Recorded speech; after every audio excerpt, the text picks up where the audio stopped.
Continue करेंगे। सो इसमें हम बात करेंगे एनालिसिस ऑफ फूड। सो जैसे कि आप सबको अब तक नॉलेज आ गई होगी कि फूड सेफ्टी ऑफिसर का मेजर जो रोल रहता है वो रहता है अपने एरिया में इंश्योर करना कि फूड जो मैन्युफैक्चर हो रहा है या फिर सेल हो रहा है so that is in compliance with the FSSAI act. So यहाँ पे एक मेजर रोल ये भी है फूड सेफ्टी ऑफिसर का कि सैंपल को एनालिसिस के लिए भेजना लैब में।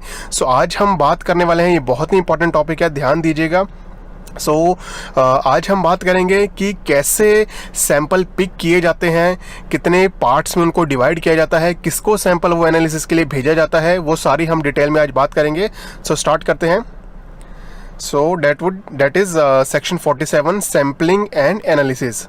फर्स्ट पॉइंट अगर आप देखोगे यहाँ पे, when a food safety officer take a sample of food for analysis he shall give a notice in writing of his intention to have it so analyzed to the person from whom he has taken the sample and to person if any whose name, address and other particulars have been disclosed। सबसे पहले food safety officer को कोई भी अगर वो establishment में sampling के लिए जाता है, इंस्पेक्शन के लिए जाता है, जब भी उसको सैंपल कलेक्ट करना है सबसे पहले उसका जो ड्यूटी रहेगी वो रहेगा फॉर्म 5A। अगर आप देखोगे नीचे मैंने फैक्ट बताया है, फॉर्म 5A में उसको एक रिटर्न नोटिस देना पड़ेगा उस FBO को, उस मैन्युफैक्चरर को, उस सेलर को कि देखिए हम आपके ये सैंपल जो कि है पिक करने वाले हैं, इनकी एनालिसिस की जाएगी, अगर कोई डाउट होगा तो अकॉर्डिंगली पिनलाइज या फिर जो भी इम्प्रिजनमेंट की अगर यहाँ पे आशंका रहेगी तो वो आपके खिलाफ किया जाएगा, राइट। फॉर्म 5A याद रखिएगा। और ये आज अगर आप ए पार्ट देखोगे, give a notice in writing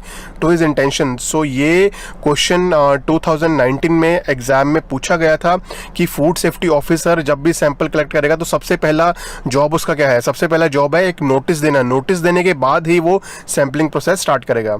I hope it's clear. Next slide पे चलते हैं, बी पार्ट।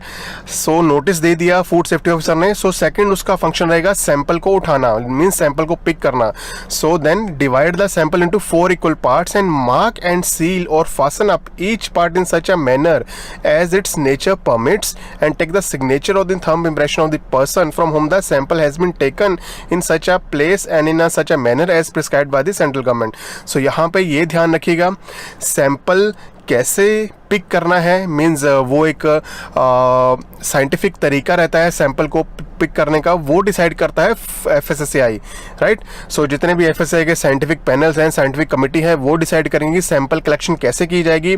लेकिन उस सैंपल को सील कैसे करना, रैप कैसे करना, फूड एनालिसिस के लिए उसको एनालिस्ट के पास कैसे भेजना, कहाँ स्टैंप लगानी, कहाँ सील लगानी है, ये सब सेंट्रल गवर्नमेंट डिसाइड करेगी। ये दो यहाँ पे आप क्लियर हो जाइए, FSSAI का रोल क्या है सैंपल कलेक्शन में और सेंट्रल गवर्नमेंट का क्या रोल है, सैंपल गवर्नमेंट का। अगर आप देखोगे सेंट्रल गवर्नमेंट का रोल यही है कि उसको कैसे रैप करना, थंब इंप्रेशन कहाँ पे लेना, जिससे भी वो सैंपल लिया गया है से ये बहुत ज़रूरी है कि उस पर्सन के थंब इंप्रेशन या फिर सिग्नेचर लेना उस सैंपल को रैप करने के बाद। डोंट वरी, ये प्रॉपर प्रोसीजर कैसा रहेगा, मीन्स ये पूरा रैपिंग प्रोसीजर कैसे रहेगा, थंब इंप्रेशन कहाँ कहाँ लगेंगे, ये सब हम डिटेल में बात करने वाले हैं अपने नेक्स्ट लेक्चर्स में। ये हम एक्ट कंप्लीट करने के बाद नेक्स्ट लेक्चर्स में डिटेल में इसके बारे में बात करेंगे। यहाँ पे आप देखिए, सैंपल कलेक्ट करने के बाद सबसे दूसरा इंपॉर्टेंट फंक्शन है उस सैंपल को 4 पार्ट में डिवाइड करना है। 4 पार्ट में क्यों डिवाइड करना है वो हम अभी बात करने वाले हैं, right. Provided that where such person refuses to sign or put his thumb impression, the FSO shall call upon 1 or more witness and take his signature or thumb impression in lieu of the signature of the thumb impression of such person. और देखिए, जरूरी नहीं है कि हमेशा ही FBO या फिर manufacturer या फिर सेलर आपके साथ कोऑपरेट करेगा, राइट। जहां भी वो मना करता है कि नहीं, मैं अपने थंब इंप्रेशन या फिर अपना सिग्नेचर आपके ये जो आपने सैंपल कलेक्ट किया है इसके ऊपर नहीं दूंगा, फूड सेफ्टी ऑफिसर को 2 विटनेस बुलाने पड़ेंगे, राइट। वो विटनेस कोई भी हो सकते हैं। उनको उस FSO को वो फिटनेस बुला के उनके थंब इंप्रेशन लिए जाएंगे कि यस कि मैंने ये सैंपल जो है इसी एस्टेब्लिशमेंट से लिया है, right. It acts as a proof. ये ध्यान रखिएगा, जहाँ भी ये प्रोवाइडेड का क्लोज आता है, गाइज बहुत ही ध्यान से इसको रीड कीजिएगा, बिकॉज एग्जाम में, प्री एग्जाम में डेफिनेटली प्रोवाइडेड वाले जरूर पूछे जाएंगे, राइट। नेक्स्ट स्लाइड पे चलते हैं। सो हमने देखा अभी तक कि सैंपल कलेक्ट करने से पहले नोटिस दे दिया, फिर सैंपल्स को 4 पार्ट में डिवाइड करके उसको सील कर दिया, सैंपल कर दिया। सो सी अगर आप सब सेक्शन देखोगे, send 1 part for the analysis to the food analyst under intimation of the DO. Yes, so 4 part वो क्यों उस सैंपल को डिवाइड किया, अब हम उसके बारे में बात करेंगे। उन 4 पार्ट में से एक part food safety officer food analyst को भेजेगा, राइट। और जो बाकी के बचे 3 पार्ट, अब हम उसके बारे में बात करेंगे। सो उन 3 पार्ट्स में से जो बाकी के 2 पार्ट हैं वो डेजिग्नेटेड ऑफिसर को वो सेफली सबमिट कर देगा। एक पार्ट देखिए उसने एनालिसिस के लिए एनालिस्ट को भेज दिया, बाकी बचे हुए 3 पार्ट्स में से 2 पार्ट डेजिग्नेटेड ऑफिसर को जो कि है सबमिट कर दिए। ये सबमिट क्यों किए, बिकॉज अगर देखिए ट्रांसपोर्टेशन के टाइम जैसे ही फूड सेफ्टी ऑफिसर ने अपना वो जो सैंपल कलेक्ट किया है वो एनालिसिस के लिए एनालिस्ट को भेजा, लेकिन ट्रांसपोर्टेशन के टाइम जाके वो सैंपल ब्रेक हो गया, डैमेज हो गया, या फिर सैंपल खराब हो गया, या फिर उसकी चोरी हो गई, या फिर कोई भी मिस हैपनिंग हो गई, राइट। सो बाकी के सैंपल हैं एनालिसिस करने के लिए, राइट। सो इसीलिए 4 सैंपल पिक किए जाते हैं। So 2 sample food safety officer safe custody, DO की सेफ कस्टडी में डिपॉजिट कर देता है।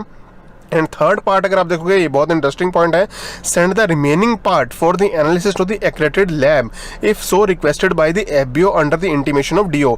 सो अगर फूड बिजनेस ऑपरेटर कहता है कि मैं खुद से एक सैंपल, जो कि आपने 4 सैंपल जो लिए हैं उनमें से एक सैंपल मुझे दीजिए, मैंने भी टेस्ट करवाना है, तो फूड सेफ्टी ऑफिसर उस एफबीओ की रिक्वेस्ट पे ये जो चौथा पार्ट है ये एक एक्रेडिटेड लैब, प्राइवेट लैब में सेंड करेगा इसकी एनालिसिस के लिए, so that he is also sure, FBO भी श्योर हो जाए कि ये जो रिपोर्ट है, जो एनालिस्ट की रिपोर्ट है, फूड एनालिस्ट की रिपोर्ट है, और ये जो एक्रेडिटेड लैब की रिपोर्ट है, means they are matching, and जो भी डिसीजन रहेगा फिर उसके ऊपर फर्दर एक्शन लिया जाएगा। आई होप इट्स क्लियर 4 पार्ट क्यों कलेक्ट किए जाते हैं। सो नेक्स्ट स्लाइड पे चलते हैं। प्रोवाइडेड, सो यहाँ पे प्रोवाइडेड फिर आया है, ध्यान दीजिएगा। Provided that if the test reports received under sub clause 1 and 3 are found to be at variance, the DO shall send 1 part of the sample kept in custody to the referral laboratory for analysis. Yes guys, जैसे कि मैंने आपको previous slides में भी बताया था, हमने जब लेबोरेटरी की बात की थी, जो रेफरल लेबोरेटरी रहती है, रेफरल लेबोरेटरी गवर्नमेंट लेबोरेटरी रहती है। अगर आप देखिए, हम प्रीवियस स्लाइड पे चलते हैं। एक पार्ट, अगर आप सी पार्ट का फर्स्ट पॉइंट देखेंगे, एक पार्ट फूड एनालिस्ट को भेजा गया, इसकी भी रिपोर्ट आई। और थर्ड पार्ट अगर आप देखोगे तो एफबीओ ने कहा कि एक पार्ट वो खुद टेस्ट करवाना चाहता है लैब के, एक्रेडिटेड लैब से। यही पॉइंट यहाँ पे जो कि कवर किया जाता है। अगर इन दोनों रिपोर्ट्स में डिफरेंस आया, वेरिएंस आई, मींस एक रिपोर्ट में आया कि सैंपल में जो कि कंटामिनेशन है, लेकिन दूसरी रिपोर्ट में है सैंपल में कंटामिनेशन नहीं है, सो यहाँ पे अगर आप देखोगे ये रिपोर्ट कंसिस्टेंट नहीं है, देयर इज अ वेरिएंस, एक जो कि डिफरेंस है इन दोनों रिपोर्ट्स में। सो इन केसेस में एक जो बचा हुआ सैंपल है, जो डीओ के पास उन 4 सैंपल में से एक जो सैंपल बचा हुआ है, वो सैंपल रेफरल लेबोरेटरी के बाद भेजा जाएगा। सो इंडिया में फिलहाल 2 ही रेफरल लेबोरेटरी हैं, ये भी ध्यान रखिएगा, मैंने आपको प्रीवियस लेक्चर में ही बताया था। एक तो है national food laboratory, that is Ghaziabad में है, दूसरी है सेंट्रल फूड लेबोरेटरी कोलकाता में। सो एट प्रेजेंट 2 ही रेफरल लेबोरेटरी हैं। ये एफएससीआई खुद इन लैब्स को कंट्रोल करता है, एफएससीआई के कंट्रोल के अंडर हैं, गवर्नमेंट लेबोरेटरीज हैं दोनों। सो इन लैब्स के पास, रेफरल लेबोरेटरी के पास फाइनल सैंपल भेजा जाएगा। सो अगर उस सैंपल में कंटेमिनेशन आई या ना आई, जो भी रेफरल लेबोरेटरी उस रिपोर्ट देगी वो फाइनल रहेगी, राइट। सो रेफरल लेबोरेटरी का बहुत ही बड़ा महत्व है यहाँ पे। रेफरल लेबोरेटरी की डिसीजन फाइनल रहेगी। अगर पहले 2 लेबोरेटरी के टेस्ट में वेरिएंस आता है, वो निगलेक्ट कर दिया जाएगा, रेफरल लेबोरेटरी की रिपोर्ट को फाइनली यहाँ पे माना जाएगा।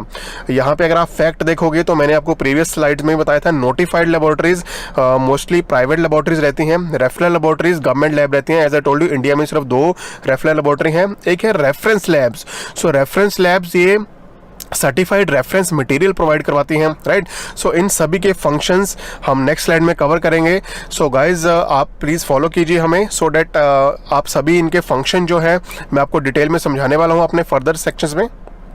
सो नेक्स्ट स्लाइड में चलते हैं. When a sample of an article of food or adulterant is taken, the FSO shall by immediate succeeding working days send the sample to the analyst or the area of the concerned analysis and report. So food safety officer अपने पास ये जो sample collect किए जाते हैं इनको ज़्यादा दिन तक नहीं रख सकता, उसको इमीडिएटली वर्किंग डे नेक्स्ट दिन ही उसको वो सैंपल सेंड करना चाहिए.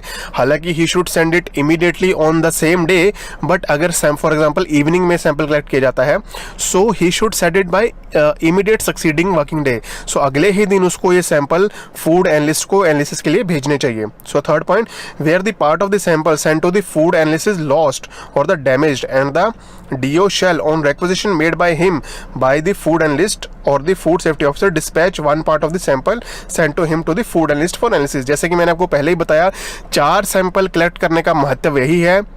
अगर रास्ते में सैंपल डैमेज हो गया या फिर लॉस्ट हो गया या फिर कंटेमिनेट हो गया, सो जो बचा हुआ सैंपल है वो एनालिसिस के लिए भेजा जा सके on the request of food analyst. Right, third point में यही बताया गया है. So next point, N article of food or adulterant seized unless destroyed shall be produced before the DO as soon as possible and in any such case not later than 7 days after the receipt of the report of the food analyst. So अगर आप देखोगे, हमने बात की थी कि food safety officer के जो हमने फंक्शंस किए थे सेक्शन 38 में, सो उसमें फूड सेफ्टी ऑफिसर के पास पावर्स रहती हैं कि वो सैंपल को कलेक्ट कर सकता है या फिर सैंपल को सीज कर सकता है. सो यहाँ पे क्लियरली कहा गया है कि any article of food or adulterant seized unless destroyed shall be produced for the DO as soon as possible. So ये जो सैंपल कलेक्ट किए जाते हैं ये DO के सामने, DO को इमीडिएटली सबमिट करने पड़ेंगे फूड सेफ्टी ऑफिसर को, provided that if an application is made to the DO in this behalf by the person from whom an article of food has been seized, the DO shall by order in writing direct the FSO to produce such article before him within such time. So यहाँ पे food safety officer के ऊपर ये liability दी गई है, एक clause है food safety officer के लिए कि उसको ये सैंपल सीज किए हैं, अगर सैंपल कलेक्ट किए हैं तो DO के सामने सबमिट करवाने पड़ेंगे, वो अपनी कस्टडी में नहीं रख सकता. सो यहाँ पे DO की पावर बताई गई है. Right. So next point, in case of the imported article of food, the authorized officer of the food authority shall take its sample and send it to the analyst of the notified laboratory for analysis, who shall send the report within a period of 5 days to the authorized officer. So guys, अगर आप यहाँ पे ध्यान दोगे, अगर आपने ध्यान दिया है, so फूड एनालिस्ट का जो एनालिसिस के बाद अगर लोकली सैंपल पिक किए गए हैं तो उनकी रिपोर्ट 7 डेज के 14 डेज के अंदर अंदर फूड एनालिस्ट को रिपोर्ट सबमिट करनी पड़ती है. ये जो टेस्टिंग रिपोर्ट है ये DO को एनालिसिस रिपोर्ट सबमिट करनी होती है. लेकिन इंपोर्टेड आर्टिकल ऑफ फूड है, जो भी आर्टिकल इंडिया में इंपोर्ट किया गया है उनकी भी चेकिंग की जाती है, उनकी भी एनालिसिस की जाती है. सो उसकी रिपोर्ट 5 दिन में फूड एनालिस्ट को देनी पड़ेगी. सो यहाँ पे ध्यान रखिएगा, 5 days within 5 days report shall be submitted by the food analyst to the authorised officer. So यहाँ पे ध्यान दीजिएगा, अथोराइज्ड ऑफिसर की बात हो रही है. इंपोर्टेड आर्टिकल ऑफ फूड में अथोराइज्ड ऑफिसर का मेन रोल रहता है. तो 5 दिन के अंदर अंदर अथोराइज्ड ऑफिसर को रिपोर्ट सबमिट करनी पड़ेगी. लेकिन अगर लोकली हमारे इंडिया में नेशनली सैंपल पिक किया जाता है एनालिसिस के लिए, सो उसकी रिपोर्ट 14 दिन के अंदर अंदर DO को देनी पड़ेगी. सो यहाँ पे ये 2 डिफरेंस है, ध्यान रखिएगा. 6th point, the DO food safety officer, authorized officer and the food analyst shall follow such a procedure as may be specified by regulations. So regulations, food authority regulations time to time launch करती रहती है कि कैसे sample को pick करना है, कैसे उसकी एनालिसिस करनी है, फूड सेफ्टी ऑफिसर का क्या रोल रहेगा, DO का क्या रोल रहेगा, एनालिस्ट का क्या रोल रहेगा, क्या क्या प्रोसीजर एनालिसिस के लिए फॉलो करने चाहिए. सो ये हम जब रेगुलेशन का पार्ट हम कवर करेंगे उस